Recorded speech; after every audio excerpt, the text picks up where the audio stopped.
अशोक गहलोत जी की पार्टी की तरह नहीं है कि आलाकमान दिल्ली से दो व्यक्ति जिसमें खड़गे जी और माकन साहब शामिल थे कि एक लाइन का प्रस्ताव पारित कराने के लिए भेजें और विधायक दल की बैठक सीएमआर के अंदर तय किया है और विधायक दल की बैठक सीएमआर की बजाय आप शांति धारीवाल जी के घर के ऊपर चली जाए। आज कांग्रेस पार्टी के जो राष्ट्रीय अध्यक्ष बने बैठे हैं उनको अशोक गहलोत जी ने बैरिंग लौटा दिया था, चले गए थे आलाकमान का फैसला लेके। तो मुझे नहीं लगता कि राजस्थान के अंदर और कांग्रेस पार्टी के अंदर आलाकमान की कोई सुनने वाला है या उनकी कोई बात मानने वाला है। कई विधायक हो चाहे कई मंत्री हो कांग्रेस सरकार के ही खिलाफ हैं, अपनी ही सरकार के खिलाफ हैं, और जबकि वो इस बीच दावा कर रहे हैं। सुगवागाट ये है कि पीएम मोदी की सभा के दौरान सचिन पायलट बीजेपी ज्वाइन कर सकते हैं कि उनका हेलीकॉप्टर अभी राजस्थान के अंदर मंडरा रहा है, वो कहाँ लैंडिंग करेंगे इसका पता नहीं। आप स्वागत करेंगे? नहीं, मैं तो कह रहा हूँ हर व्यक्ति का हम स्वागत कर रहे हैं। जो हमारी पार्टी की रीति नीति में विश्वास करता है, मोदी जी के नेतृत्व के अंदर कोई विश्वास करता है, सबका स्वागत है। राजस्थान में विधानसभा चुनाव से पहले बीजेपी चुनावी मोड में आ चुकी हैं। जिस तरह से ऑस्ट्रेलिया के सिडनी में प्रधानमंत्री मोदी ने राजस्थान के जयपुर की जलेबी का जिक्र कर राजस्थान की जनता को वहाँ पर भी लुभाया, और अब 31 मई को राजस्थान के अजमेर में प्रधानमंत्री नरेंद्र मोदी की रैली है, जनसभा है। हमारे साथ बीजेपी के विधायक और प्रवक्ता रामलाल शर्मा जी मौजूद हैं। सर, पीएम का दौरा एक बार फिर से राजस्थान में चुनावी लिहाज से देखा जा रहा है।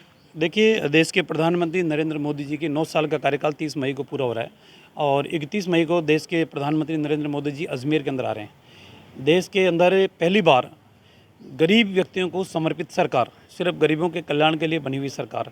आज राजस्थान की सरकार गरीबों को कोई राहत नहीं दे रही। चिरंजीवी का ढिंडोरा पीट रही है, लेकिन आयुष्मान भारत के अंदर पैसा भारत सरकार का लग रहा है। जल जीवन मिशन के अंदर घर घर पानी पहुंचाने का पैसा भारत सरकार दे रही है। प्रधानमंत्री आवास का पैसा भारत सरकार दे रही है। आपके गरीब कल्याण के तहत 5 किलो अनाज निःशुल्क प्रत्येक व्यक्ति को, देश के अंदर 80 करोड़ जनता को निःशुल्क अनाज पिछले 3 साल से भारत सरकार दे रही है। जनधन के खातों में पैसे डालने का काम करे तो वो भारत सरकार करे। लेकिन राजस्थान सरकार जिस तरीके से राहत के नाम पर लोगों को 45 डिग्री टेम्परेचर में खड़ा करने का काम कर रही है, वैसा भारत सरकार ने कभी नहीं किया। मोदी जी की लोक कल्याणकारी योजना, चाहे प्रधानमंत्री किसान सम्मान योजना हो, सीधे अकाउंट के अंदर पैसे डालने का काम करें। धूप के अंदर किसानों को रजिस्ट्रेशन के नाम पर खड़ा कभी नहीं किया। तो लोक कल्याणकारी सरकार की यही एक विशेषता होती है कि वो जनता के लिए समर्पित होती है। जनता की सरकार, जनता के द्वारा चुनी हुई सरकार, जनता को समर्पित सरकार। और मुझे पूरा विश्वास है कि मोदी जी की यात्रा कार्यकर्ताओं के अंदर नए उत्साह का संचार करेगी और राजस्थान के अंदर कोई नए विजन के साथ 2 क्षेत्रों के अंदर सबसे बड़ा काम राजस्थान के अंदर हो रहा है, एक रोड के क्षेत्र में और एक रेलवे के क्षेत्र के अंदर। आज तमाम राजस्थान के रेलवे स्टेशन नवीनीकरण भी हो रहा है, सुदृढ़ीकरण भी हो रहा है और उनका विस्तार भी हो रहा है। बहुत बड़ा बजट राजस्थान के अंदर खर्च हो रहा है।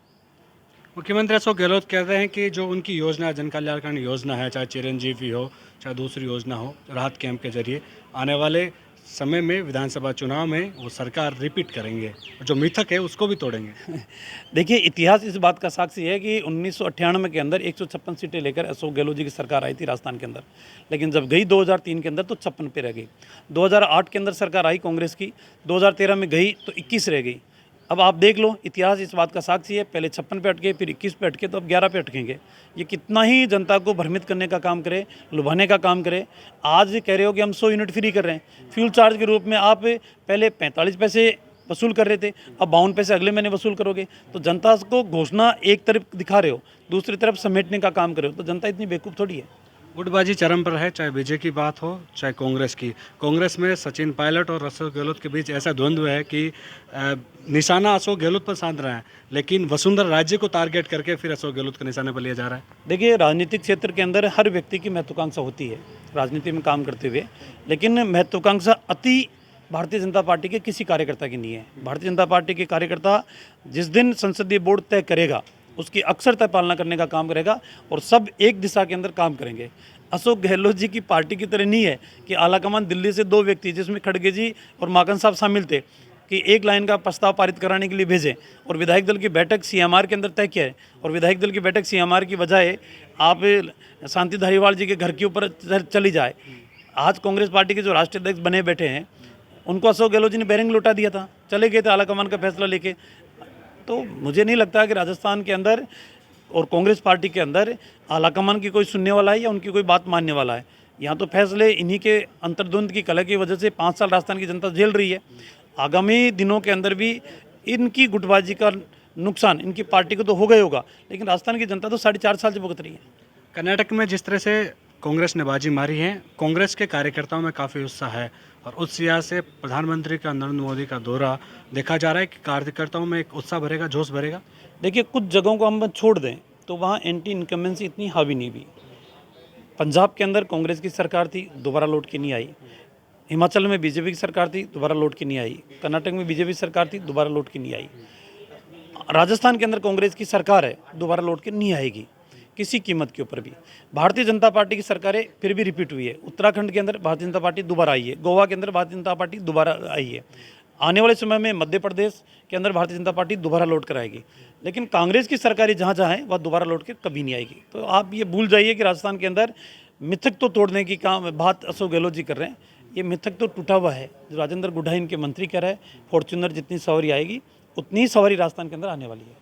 क्योंकि लगभग कई विधायक हो चाहे कई मंत्री हो कांग्रेस सरकार के ही खिलाफ हैं, अपनी ही सरकार के खिलाफ हैं, और जबकि वो इस बीच दावा कर रहे हैं। सुगवाघाट ये है कि पीएम मोदी की सभा के दौरान सचिन पायलट बीजेपी ज्वाइन कर सकते हैं।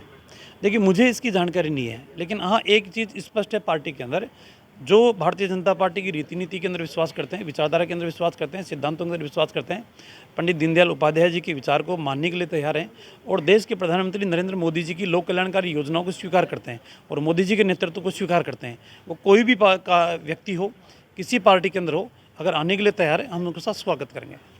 क्योंकि आपके ही प्रदेश अध्यक्ष सीपी जोशी ने इशारे स्वरों में कह दिया है कि आ रहे हैं, मुझे इसकी जानकारी नहीं है, मुझे इसकी जानकारी नहीं है, लेकिन ये जरूर है कि उनका हेलीकॉप्टर अभी राजस्थान के अंदर मंडरा रहा है, वो कहाँ लैंडिंग करेंगे इसका पता नहीं।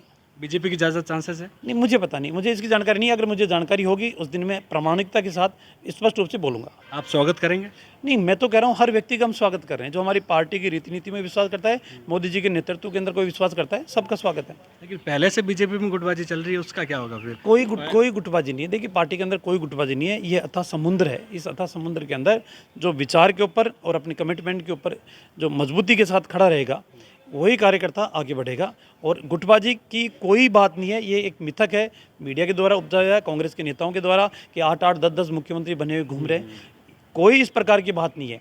जो संसदीय बोर्ड तय करेगा, तमाम एक छतरी के नीचे सब कार्यकर्ता खड़े रहेंगे। मैडम का क्या रोल रहेगा? वसुंधरा जी हमारी पार्टी की नेता है, राष्ट्रीय उपाध्यक्ष है, 2 बार मुख्यमंत्री पार्टी की रही है। मुख्यमंत्री जी पार्टी के लिए पहले भी काम कर रही थी, अभी भी काम कर रही है, आगे भी काम करेगी। जो भूमिका पार्टी का शीर्ष नेतृत्व तय करेगा, चाहे मेरी भूमिका हो, चाहे एक्स की भूमिका हो, चाहे वाई की भूमिका हो, सब उस भूमिका के अंदर काम करेंगे। माने कि चुनाव में सीएम फेस डिक्लेयर नहीं होगा, उसके बाद ही जो पार्टी का संसदीय बोर्ड, हमारा एक संगठनात्मक ढांचा है, कांग्रेस की तरह कोई पार्टी परिवार की पार्टी थोड़ी है, गांधी परिवार की पार्टी थोड़ी है जो एक व्यक्ति ने फैसला कर दिया उसको सब माने। हमारा संसदीय बोर्ड है, लोकतांत्रिक तरीके से जो संसदीय बोर्ड तय करेगा, सब उसकी अक्षरता पालना करेंगे। पिछले चुनाव में हनुमान बेनीवाल बीजेपी के साथ लड़कर चुनाव लड़े थे और इस बार वो दावा कर रहे हैं कि मैं कांग्रेस और बीजेपी दोनों की बैंड बजाऊंगा। देखिए, मुझे नहीं लगता, एक राजस्थान के अंदर पिछले कुछ वर्षों से ऐसा हुआ है कि हर पार्टी, चाहे बीजेपी हो, चाहे कांग्रेस हो, चाहे इंडिपेंडेंट हो, हर आध व्यक्ति विधायक की तैयारी करता है, सांसद की तैयारी करता है।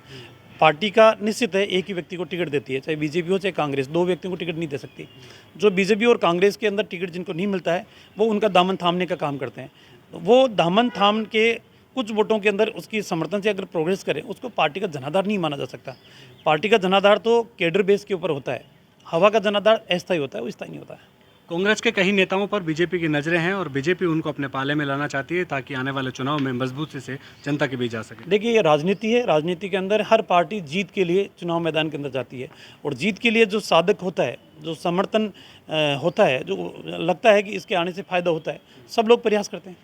बिल्कुल, ये थे रामलाल शर्मा जो कि बीजेपी प्रवक्ता हैं और चौमू से बीजेपी के विधायक भी हैं। बेबाकी से उन्होंने जवाब दिया किस तरह से पीएम मोदी के दौरे के बाद कार्यकर्ताओं में चुनावी लिहाज से जोश आएगा और उसके साथ ही सचिन पायलट को लेकर उन्होंने बड़ा बयान दिया है कि यदि वो बीजेपी में शामिल होते हैं तो उनका सब स्वागत करेंगे। कैमरा सहयोगी मनोज के साथ विशाल शर्मा, जयपुर, राजस्थान तक।